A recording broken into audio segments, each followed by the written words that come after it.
Says I'm too fat, huh? There's Kevin in all his glory. And that is all his glory. And there he is. He's looking good. Oh yeah, let's go with the sideways shot. Yeah, it's scary. It's scary. Look at the happy face there. Look at that happy face. Here we have people smashing pennies. Might as well do a quick little introduction here. Here we got Mark Giroux, the doctor. We got Tom, the dirt man. All right, we got Tyson, and we got Gene, and we got Devin, and the beautiful Patty. All right, we got everybody. I guess so. That's Sue Bush over there with smashed pennies. I got my blue pennies. All right. That sounds like a good idea. All right, Houston, we have blast off. Welcome aboard, everyone. My name is Davis, and I'll be your cabin operator for the ride up the mountain. If you have any questions, feel free to ask. Any concerns, don't hesitate to let me know. If you want a high five, I give pretty good high fives. If you have any first timers on board, first timers? All right, it's my first time too. I'm pulling the chain. You're right. You caught it. It's my second time. Our journey is going to last about 14 to 15 minutes long. We'll be traveling 13.6 miles per hour, or about 20 feet per second. Our final destination at the upper terminal is 10,378 feet above sea level. That's about 4,000 feet higher than where we just left, which is 6,559 feet. If you keep your eyes peeled and with a dull of the fairy dust, you might spot some of our indigenous wildlife out here. We have mountain lions, bobcats, mule deer, and black bear as far as large animals go. Oh, no, right. I saw them all. I see humans too. Oh, yeah. Well, this is green. Compared to what we had. Wildlife. Really? Oh, look at that.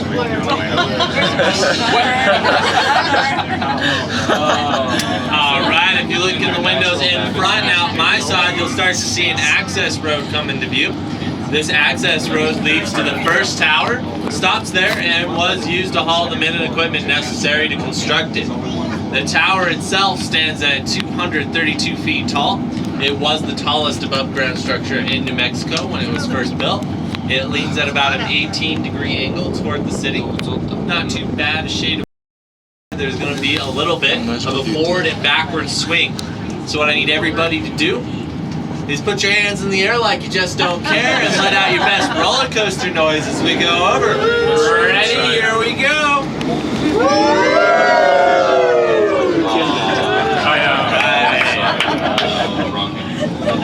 Now, if you look in the windows opposite myself, you can see in the distance there a large boulder teetering on a little hill. We call that one Golf Ball Rock, as it kind of looks like a golf ball ready to be teed off towards the city. That boulder out there, to give you an idea of perspective, is about 3 times the size of this cabin. Now, if you look out my side and a little bit behind us, just over my left shoulder, there's a large hill here. Let your eyes glide up to the top of that, and you'll see a boulder up there at about a 45-degree angle. We call that bad boy Cannon Rock, because it kind of looks like a cannon ready to shoot off towards the top of the mountain. That boulder up there is about the size of this cabin. Does somebody go up and measure the angle? I've hiked out to this rock and Golf Ball Rock, and so just kind of judged it myself. Okay. Yeah. All right. If you look in the windows opposite myself at a diagonal, you'll see Fish Rock, this large flat rock casting a large shadow. We've nicknamed it because with a bit of imagination, especially from the side, you can see a bit of a mouth, a tail, and a fin on there. If you can't see the fish in the stone, that's okay. There's a bar at the top you can try again later. Sounds good. That's where we're going. Alright, if you look at my side once again at a bit of a diagonal, into this ravine over here you can see a large group of green trees, slightly cast in shadow. Well, slightly to the right of the middle of those trees is a chimney-like structure of rocks. It looks like a bunch of boulders stacked one on top of another. That is Totem Pole Pinnacle. It stands about 7 stories tall from the bottom to the top. Wow. Interestingly, it's only one rock, but it's been eroded over time and now kind of looks like multiple rocks. You're gonna point out where we go together so I can understand. Sure, I can do that for you. Absolutely. Yeah, These are not terrified me enough. And then my loose trail follows. The Lewis right? Trail, yeah, it's like just over here. Yeah. You can't see much of it from the train. I've gone about a third of the way up. I decided to do some rock climbing, and then I lost the trail, so I had to go back down. I'm not much of a trail person. I like to just go in a direction. That's pretty dangerous. It's pretty awesome. Pretty awesomely dangerous, or dangerously awesome, however you want to put it. Alright, the tram began construction in 1964 and took about 2 years to finish at the cost of $2 million. If they tried to build it today, however, it'd be more like $30 million due to inflation. 5 months of the 2-year construction period was dedicated to stringing the 2.7 miles worth of cable that we are traveling on. That was all done via helicopter. The tram took about 5,000 helicopter flights to complete. 2,000 alone were dedicated to the second tower we're coming up on here shortly. It doesn't have an access road like that first tower does, so it was built entirely by aircraft. When they were building the tram, they were real concerned about making a straight shot from the bottom to the top. They wanted the towers to align. They didn't want the cables to have to bend. So when they finished construction in 1966, they decided to measure their line from the bottom to the top to see how accurate they were. Turns out they were only 3/8 of an inch off. Slowing down to come up to our second tower. This one's about 80 feet tall. It's a slightly darker shade of blue than the first. I'm not really sure why. My best guess is they lost their paint card when they went to Home Depot. There'll be a bit of a swing and a dip as we pass this one, and the AC usually kicks on shortly after.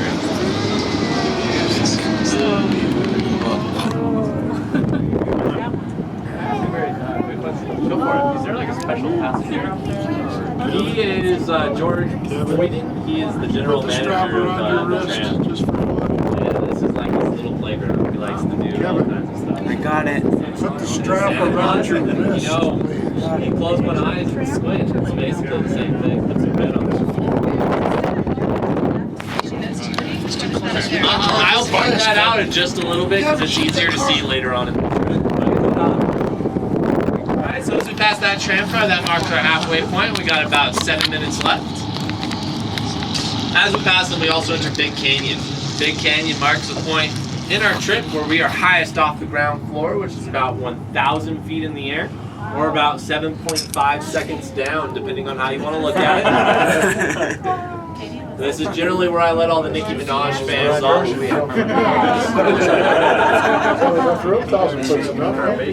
Wasn't there a clear floor before? No, I don't think so. That would be awesome.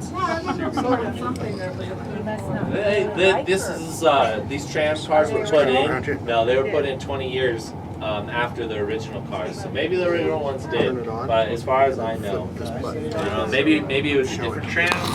I'm not sure about any other cars. Could have been an experience at the bar up there. It could have been. You might have thought it was a see-through floor. Might have been a dream you had. Maybe super. Yeah. One of those ones where you like dream that you went to school and then you wake up and you still have to go to school. Love those, yeah, they're the best, right? So pretty. Alright, if you look out my side again at a bit of a diagonal, you can see this granite rock face over here jutting out the side of the mountain. Every now and then we'll get some rock climbers that'll hike out here and they will scale this bad boy. The problem is the granite, which is 1.4 billion years old, is far too brittle for them to use equipment. So they have to freehand it the whole way up. No harnesses, no pins, no anything. Tram cars go up and down all day long. They get their picture taken hundreds of times a day.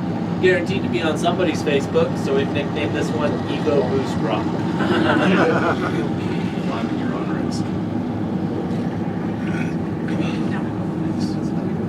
As we clear Ego Boost Rock, we're now entering Echo Canyon. This is the only part of the mountain that has its own natural year-round water source. There's a spring at the top that feeds it all the way back down to the bottom. The rest of the mountain requires rainfall or snowmelt for its moisture. If If you wanted one of these trees out here, the Christmas tree, you'd need a pretty large living room as they all run anywhere from about 80 to 115 feet tall.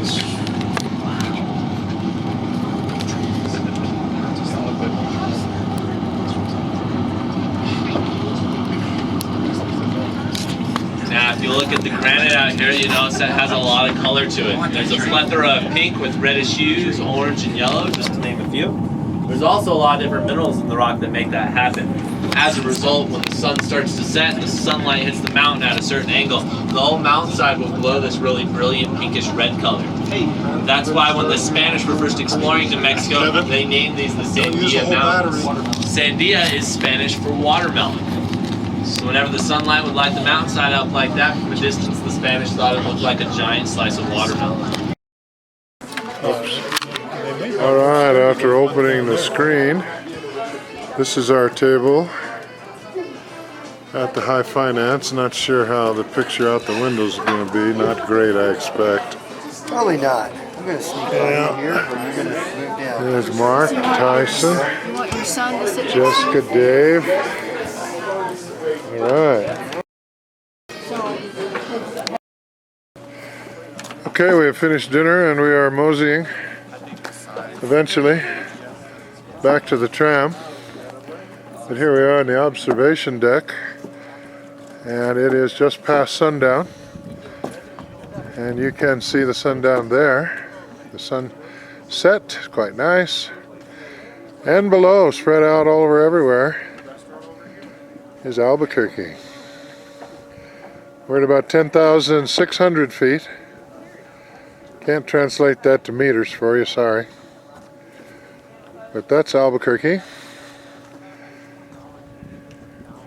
And right over here is the tram car boarding. I'm guessing some of our people may be going down on that, or maybe we will too. What do you think, guys? You want to go on that one? Okay, let's head up there. And here we are getting ready to board the tram. Patty got the doggy bag.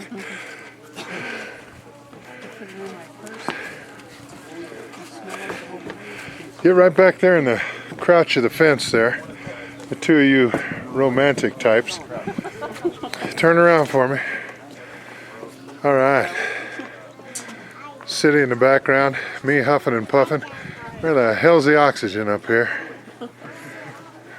All right, got it.